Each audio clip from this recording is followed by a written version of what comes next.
The drill straight's producing. I feel like today's going to be an angry show.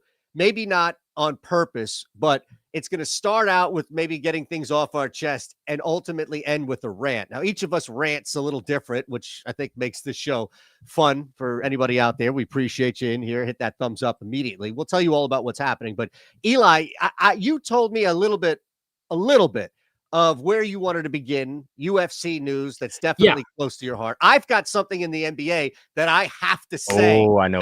I have to say as well, but please take it away, my brother. First of all, our producer's name is Jimbo. So just want to get that out there. But yeah, just real quick, huge UFC news. If you're kind of a casual or like fighting, but maybe don't pay super close attention, or maybe you only care about UFC and you don't know who Kayla Harrison is. Saturday, we watched one of the worst title fights in UFC history at 135 pounds in the UFC in the women's bantamweight division. They recently cut the 145-pound weight class from the women's side in the UFC. Announced last night, Kayla Harrison, who is potentially definitely one of the biggest stars in women's MMA, a couple-time gold medalist in judo, is being signed to the UFC. This is huge news. Hopefully revitalizing a division that is just in a really, really bad place. Like the worst division in UFC, maybe the worst division in all of combat sports, to be honest with you. It's 135 pounds on the women's side of the UFC.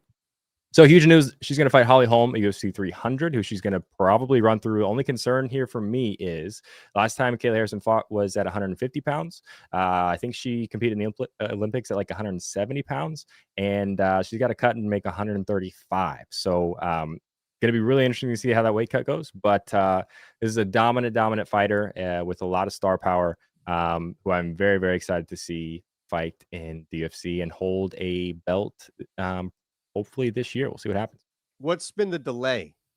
She's been with PFL. I think the biggest delay has been the weight. Shady league, by the way, PFL. No. PFL. I could do a whole thing on this. PFL is coming on strong. They are the clear number 2 at this point. Okay. Maybe that's a PR thing that they're shady. Yeah. What kind of sucks for PFL is that they've spent a lot of money. They just bought Bellator. The biggest thing I thought they had as a differentiator for UFC was the women's side of things above 135 pounds and up. They did have Kayla Harrison until yesterday. They also have Clarissa Shields, who's fighting in November, who is potentially the best women's boxer of all time, making the MMA crossover for the 3rd time. So, but they lost that. But PFL is definitely coming on strong. I think the biggest hang up for Kayla Harrison was the weight class thing. That's just if you look, just Google a picture of Kayla Harrison, she is jacked. She could smush both of us with like just her pinkies going like this. Yeah. So it's gonna be really hard for her to make 135 pounds. I think that was the main hang up there. Okay, well, you sound excited, man. I am excited, man. Yeah. And she's when's her next fight? Like that's already billed. April at UFC 300. She's fighting Holly Holm. There you go. So that's a big, massive card. Opened at minus 390 or something over Holly Holm. Look at that. I'm sure there's a way to play that, like ITD or something, I might lay the 390. She's that good. She's that good. There you go. Good parlay piece out there as well. We've got the NFL playoffs. You talk a little bit about these spreads that are going on, especially with the Chiefs and Ravens. But I would be remiss to not offer a 1.5 cents on what's going on in Milwaukee, part of me, that makes absolutely no sense. And that's the hiring of Doc Rivers. Like, clearly, Adrian Griffin getting fired, Eli, this situation, the record that they have this short into the season, guys in the locker room have had it. And clearly those guys are Giannis and Damian Lillard, because without them on board, no coach is getting fired like this. So I think that's separate. Like, I get it. You don't want to play for a guy. Okay, you don't want to play for a guy. But who in the hell decided that Doc Rivers would be the individual to come in and mend fences and all of a sudden light a fire? Eli, I wish I could get even angrier, but to be honest, I'm more flabbergasted at this point. Yeah, I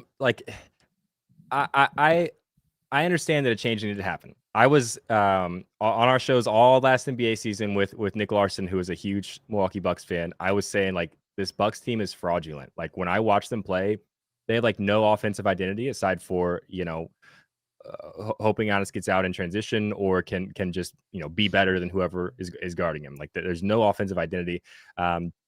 obviously that's been a little better this year, but they've been so bad in the fourth quarter. And there's a lot of talent on that team. But I'm with you. Like, if you're gonna do that, why not do it right? And I don't know. Maybe Doc Rivers will prove us all wrong. And no, he won't. You don't have to worry about that. Okay, I can promise you that he's not. Who else do you think they could have gone to? I didn't even know who's out there. It's the available NBA head coaching market is not something that I pay a whole lot of attention to. But I don't even know who's out there. Well, it's all relative, right? Like you could move somebody over from the bench and still probably have more of a relief. Okay, if Adrian Griffin is really the problem, brother, then you remove him and you've already done the team a service. By bringing in Doc, you've basically made one step forward of progress and cut off your legs to be able to do anything else. Like he is horrible. And I'm not even talking about as far as just an overall coach, which he just lost complete control and feel of a team, but even in the games. I mean, look, you bet NBA, you saw this with the Sixers. Like there were some crazy rotation decisions. There were even more head scratching calls out of bounds. It just felt like Doc was riding some motion. Yes. Yeah, oh my God. But you can't run the motion offense anymore and just expect somebody to I don't know. I had to say something. Tax-free enterprise 225. Brian versus the books. Ryan props with Lindy.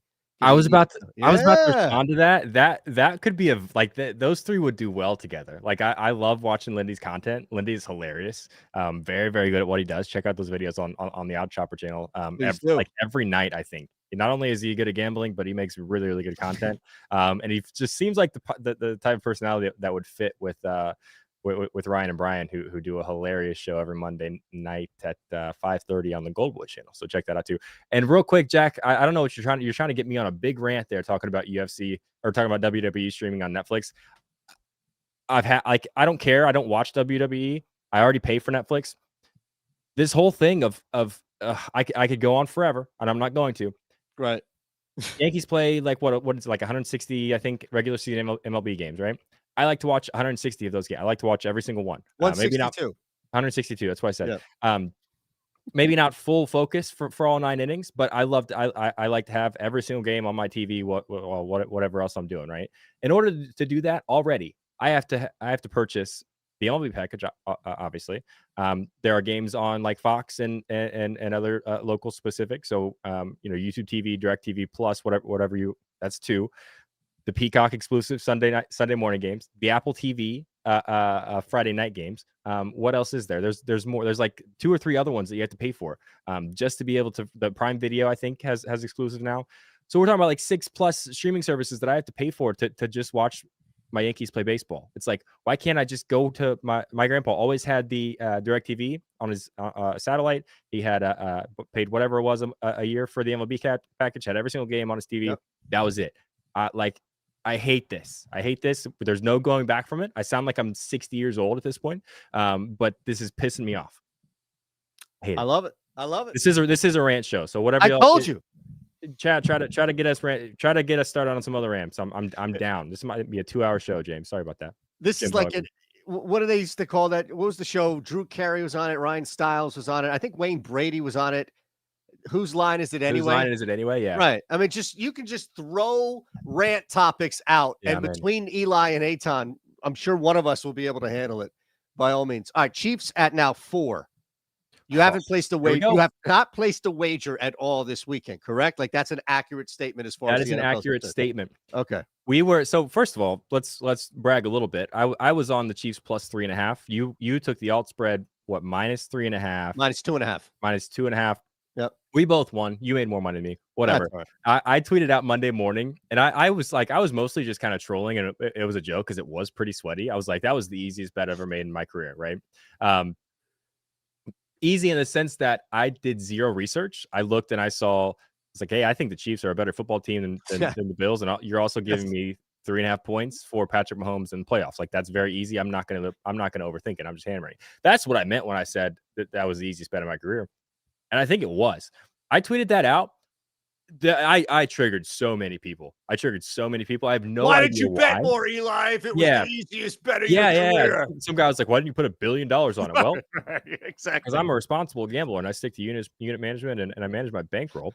Second of all, I was mostly kidding about it being an easy bet because it was sweaty. Third of all, like I think it was all Bills fans. Like go to hell. Like also, if you're gonna be in my replies talking shit, Yeah. like, and if I click on you and you have 0 followers and you're following like 7 people, I'm blocking you immediately because I'm assuming that's a burner account. Like, talk shit on your actual account, and we can actually have a discussion. But I'm just ignoring you completely. That's not even like a followers dig or anything like that. I'm tired of blocking burner accounts, and then like the next day seeing like the exact same basically thing said to me, knowing it's that same guy on a burner account. Like Elon Musk charge me for Twitter, charge everybody $5 a month for Twitter to cut that shit out. I'm in at this point. I've had it. I was like, what, rant number 3 at this point for me? Yeah. Look, it's bad enough with the porn bots liking tweets from 5 years ago and the, hey, follow my That Telegram. happened to you. That was a bot that liked all those porn videos on your account from 4 years ago? No, I'm saying the porn Okay. bot liked my tweets from 5 years ago. Yeah. Come Okay. on, like, give me some credit. I'm not stupid enough to What's like up, Bobby? X-rated videos, everything along the lines. There you go. There you go. All right, man. Hit that thumbs up, please, if you're hanging with us. Appreciate it. So we're at 4 right now. I jumped in at 3.5. There's no real difference here. This game ends at 3. We win again. There's some interesting numbers by all means. I think there's another play with this game, and that would be the first quarter. But you didn't place a wager yet. So kind of curious as to why you're not on the Chiefs again.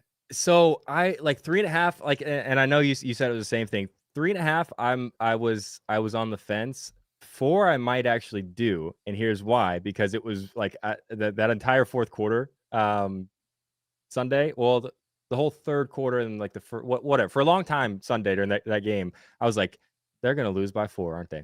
And they're gonna not cover by 1 point. So that 4 maybe does a little bit for me. But I haven't bet yet. The +4 again, but it's still, and I think at this point that the Ravens are the better football team. Haven't had a ton of playoff success.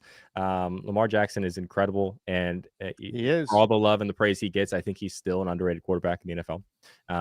They're absolutely an underrated pocket passer. But you're still giving me at this point 4 points for Patrick Mahomes in the playoffs. Like, this is one of the greatest quarterbacks we've ever seen, or of my generation. So I don't know. The +4 is definitely interesting anytime it's Patrick Mahomes is involved. All right, I've got numbers here about the first quarter where I think you can attack the Chiefs on the money line, knowing that they're getting 4. You're going to get plus money for them simply to win the first quarter. But I'm trying to think of what the scenario would be for you. And here's the scenario that I am dreading now: it's the second round of the playoffs. The Doc Rivers-led Milwaukee Bucks are taking on the Philadelphia 76ers in a best-of-7. And Joel Embiid, Nick Nurse, Tyrese Maxey, they don't have enough. And they get knocked out by the same guy who we laughed out of town. And I still stand by laughing out of town. This is just a hypothetical scenario. But is this Peyton Manning knocking the Colts out in the AFC Championship game as a Denver Bronco? Like, what's the scenario here that equates to this for you? That equates to, wait, are we back to basketball now? No, I'm just saying, like, it just popped in my head Oh, that Doc Rivers could knock the Sixers out in the second round. A guy who was fired and ridiculed and chased out of town and has come back to, like, screw you, assholes. Like, what would be the Colts or Pacers? it would be Paul George. Yeah.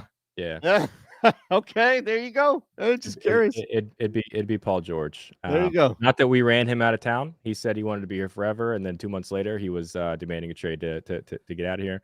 Eventually, basically turned into Tyrese Halliburton, so it can't be really that mad at this point. But I will never forgive Paul George.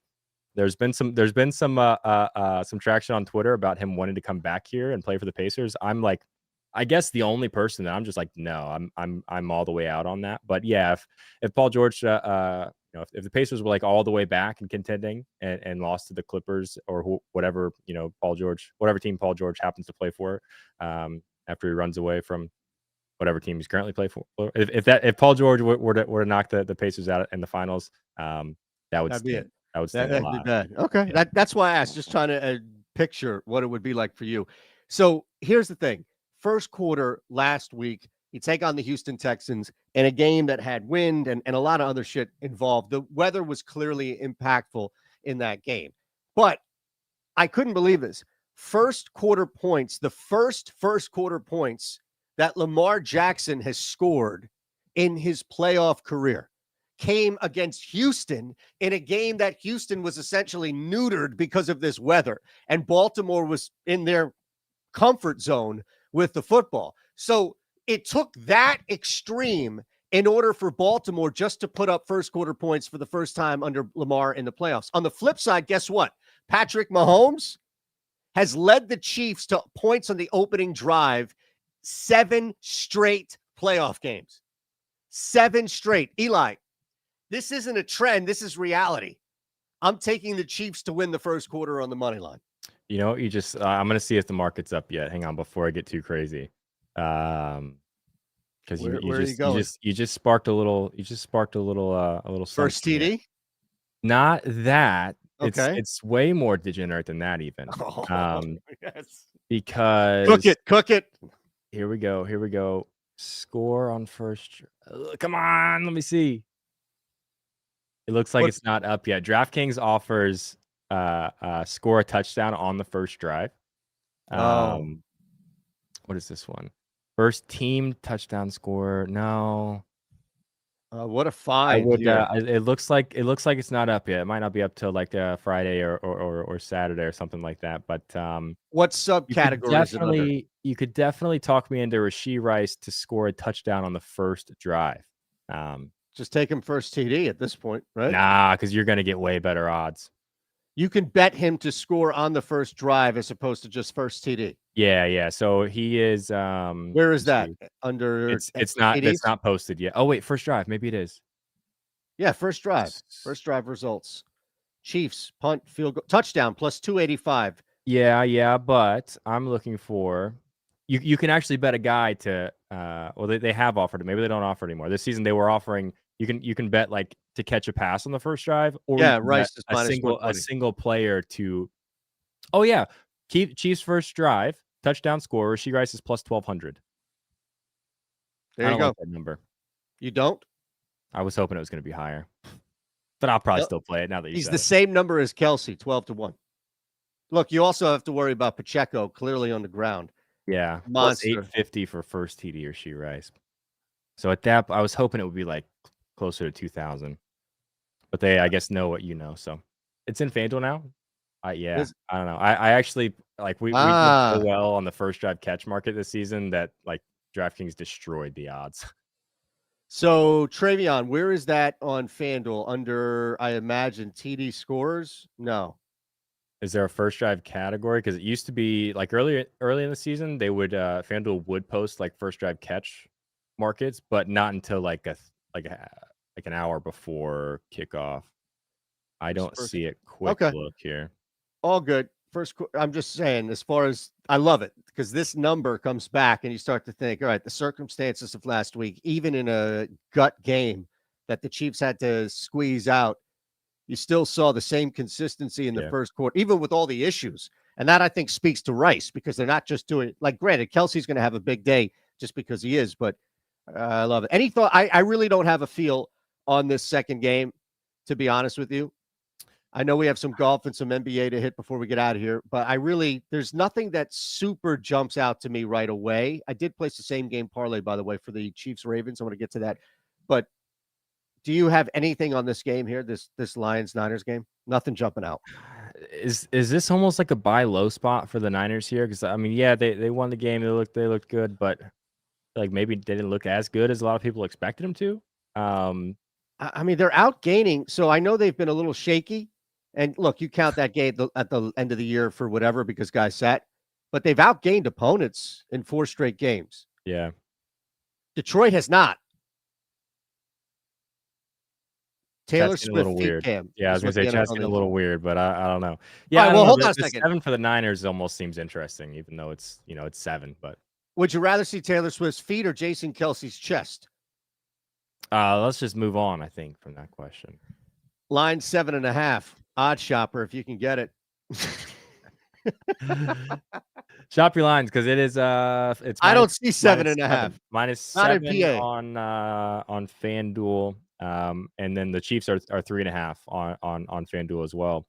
So shop your lines. It does look like I think 7 is the number. You could probably lay a little bit more juice and take an alt spread somewhere. It's like -105 for for -7, so maybe you get -115, -120 for 7.5 somewhere. Chiefs +140 on the money line too for the first quarter on DK. Interesting. So. +140 money line first quarter. Okay, I didn't realize it was plus money. Yeah, I'm in. Yeah. I'm in. Thank you, sir. Thank you, sir. All right, we're underway. You are looking live, Torrey Pines, North and South. Hit the thumbs up. We got an NBA bet or two before we get out of here. We'll squeeze that in. But the two of us, we already put a ticket out. Sung Jae and Jason Day, top 20. That was the special for MGM. So click any link you see below. We'll take you on over to the Odd Shopper page. Eli's links are there, and you can sign up at MGM, put $5 down on this if you can still get it. If not, something that hasn't teed off yet. And you'll get $158 back regardless if it hits or loses. So, yeah, that was the big one here. I mean, I put down a couple, and I'm pretty excited as far as my first round leaders because I tried to target the one thing that I thought was consistent, the POA, and just attacking the greens. But Did you you're play also did you play the South Course only? Should we talk a little bit about this tournament? If Yeah. So there's two courses here. There's the North and the South course. So the South course is the more famous one. They'll play 3 rounds on the South course. Every player will play a 1 round today or tomorrow on the North course, which is much easier. It's shorter and it does not have POA grass on the greens. It's all bent grass, so it's much easier to putt on. POA can be very inconsistent to putt on. It's gonna grow enough during the day to be a little bumpy in the afternoon and just really hard to read. We'll see some of the best putters in the world probably miss a couple from inside of 5 feet and just scratching their heads. This is also a really tough golf course, the South course anyway. It's very long. It gets a lot of heat, like with golf nerds because it's like repetitive, and not a good use of the land or whatever. I like it because it's like you can't. PGA has turned into so much of bomb your driver and then you have a wedge, right? This course is you have to bomb your driver. Doesn't really matter if you hit the fairway or not because the fairways are so tight. But you're still gonna have a 4-iron in on a lot of these par 4s. Like there's gonna be very, very few wedges into a par 4 all week for these guys on the South course. So favors long hitters, favors and it really favors guys who can play well out of the rough from above 150 yards. So that's really what I keyed on this week. But back to my question, that's why you'll see a first round leader. A lot of books, I think most books are breaking it up into North course leader and South course leader. They are, yeah, absolutely. No, and I think you're right. That's why I look at also the two things that this course to add as a little sweetener. You're hitting 35. You're hitting a bunch of shots. Most likely your second shot from 200. His approach shot from 200 out. I mean, as you mentioned, it's a long course, so that's going to translate into a 210 approach shot. So if you have somebody who's a little shaky and they can't putt on POA, it's going to be double down. Now, at the same time, if you have somebody who's a little loose from 215 out, but can knock down a 10-foot, 15-foot putt on this crazy grass that you kind of just have to be from California to really handle, it seems like, then that can really help. And look, last week was ridiculous. It was a birdie fest. It's not going to be that, I think, this week. So 10 under might win it this week. Yeah, I think that's a great number. Great. I wish you could bet that exact. You used to Plus be 150 to 1. 10 under is the final score. You used to be able to. Well, you used to be able to bet over under, but yeah, go ahead. Sorry. Let me throw. I'm going to go rapid fire at you, right? First round leaders, and you tell me what you think. All right, just go. Is this all South course? I don't remember. No, I don't have memorized. Okay. I don't have them either. They're split, but whatever they are, the number works, and they're guys that I targeted that I think from at least a putting standpoint. Finau 22 to 1 on MGM.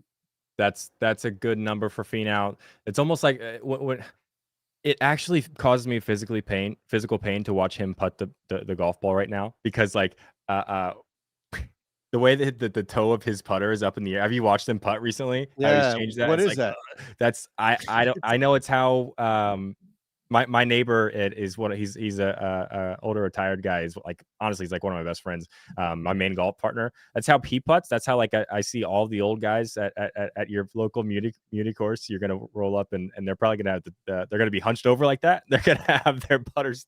It's just weird. But Tony Finau hits the absolute piss out of the golf ball.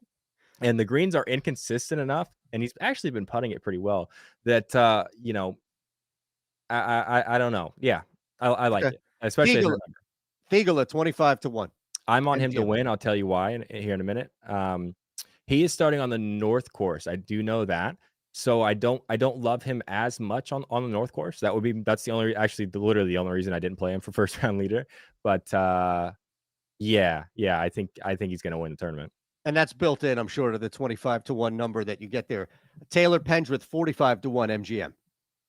I don't mind that. I think he was like top 20-ish, I think, in my model. Which, by the way, you're getting first round leader odds based off of guys outright, which doesn't really make much sense from a comprehensive standpoint because guys play better and worse, especially conditions, course, something like this. Davis Thompson, 45-1 MGM. Not a guy that jumped out at me this week. I think he hits the ball pretty far, though, right? Yes. And he can putt, at least on Poa. All right.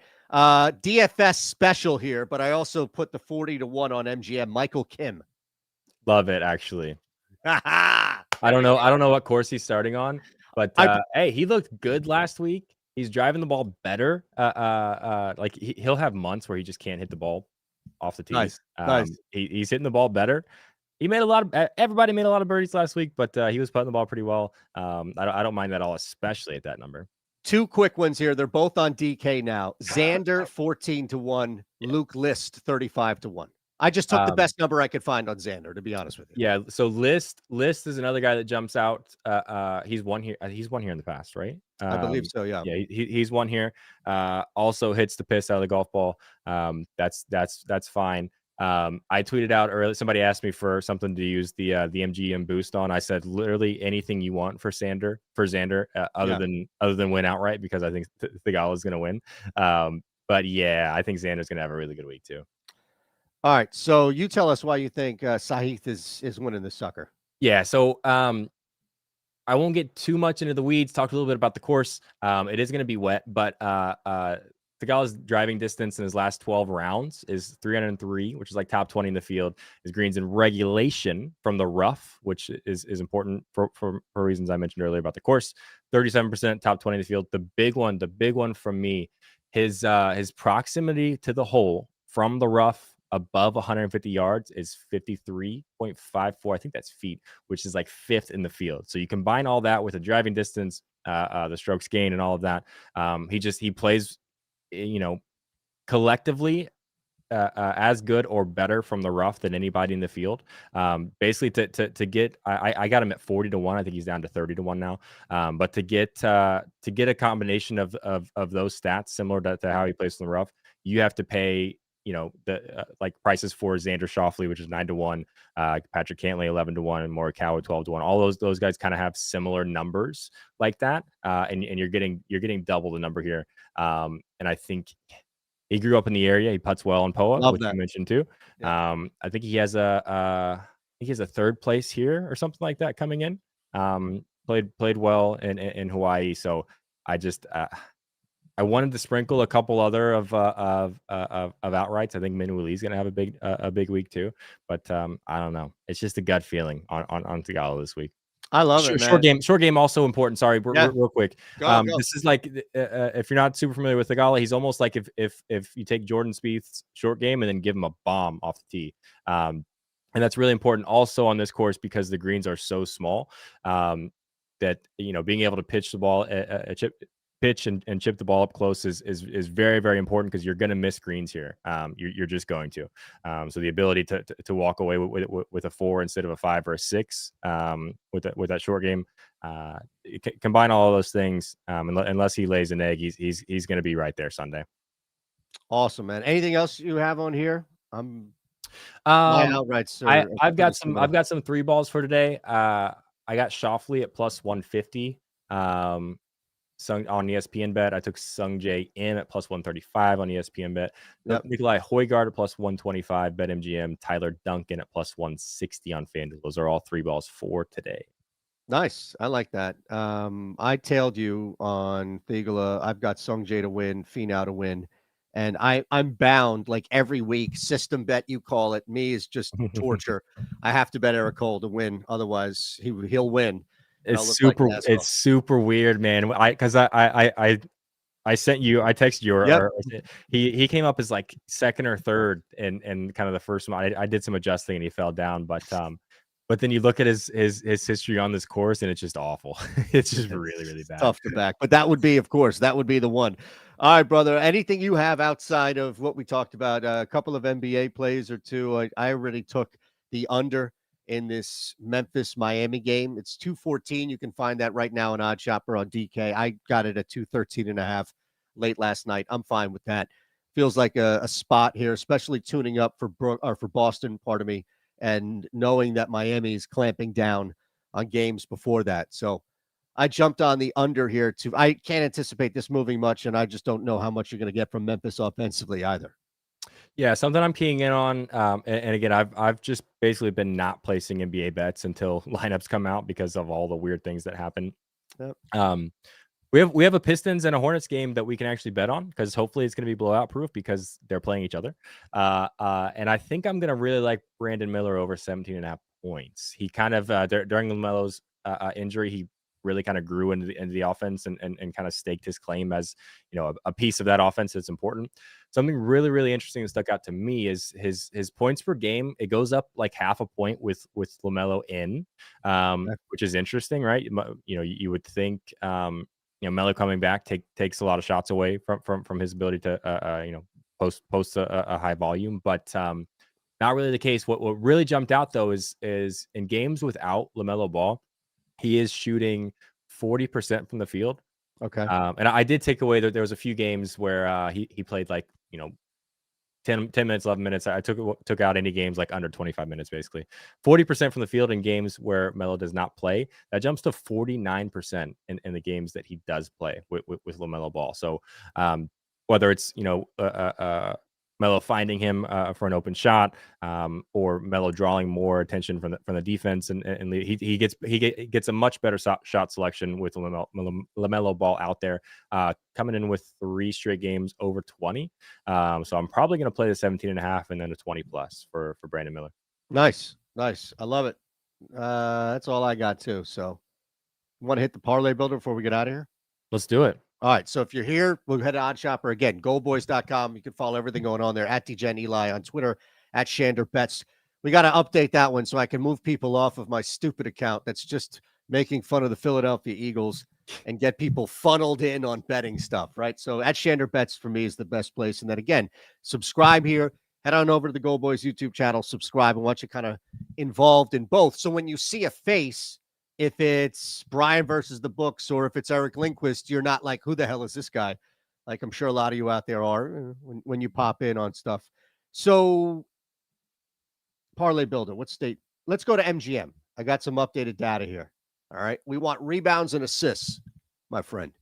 Rebounds and assists. Okay. You want to go to PA on the parlay builder? Can you hear me?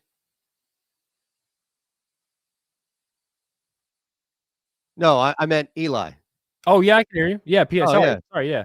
Yeah, I mean, look, I figured I thought you were talking to James. No, like straight. I am, but I don't need to talk to him directly. Hey, he's got a handle. He's got a one under already. Let's go. Is he really? Or did you take him in a matchup? Yeah, 3 ball. Okay. No, I mean, look, I can talk to you like, and straight's going to pick it up.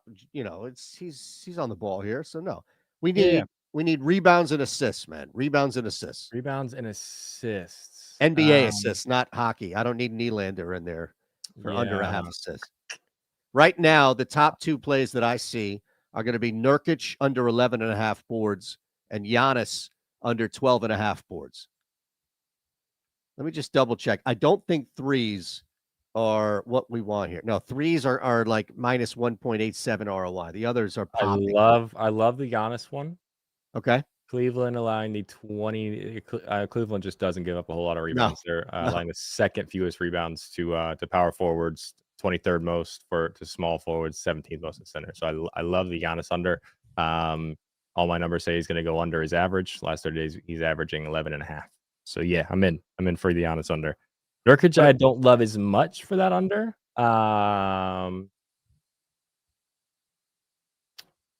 We could not swap a bad matchup for it, but let me just make sure about. So no threes. We could sneak in a PRA or points.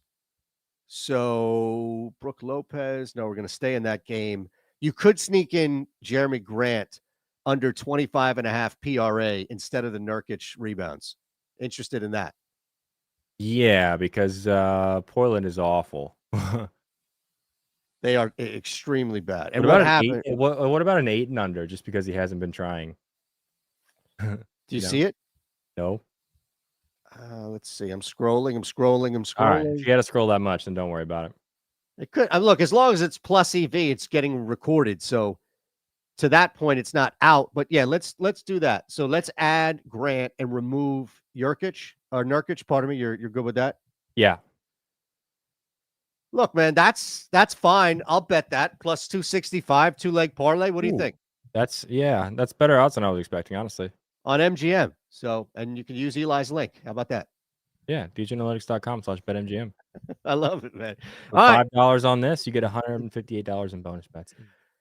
I can't wait to build a massive pyramid on the Kansas City Chiefs. Rashee Rice, first touchdown on the opening drive. Just pound the entire first quarter. If Baltimore wins this first quarter, I'm taking a month off. All right. I'm in. No, they're not. They can't. I can't even think that. All right. I love this. Giannis, Jeremy Grant. Anything else you want to get out, brother? We're on the way out of here. I'm going to punch. That's it for me, man. Okay. We'll see you next week, next Wednesday. Thanks again for hanging with us. Subscribe both channels. Hit the thumbs up here. That does us wonders. See ya. See you guys.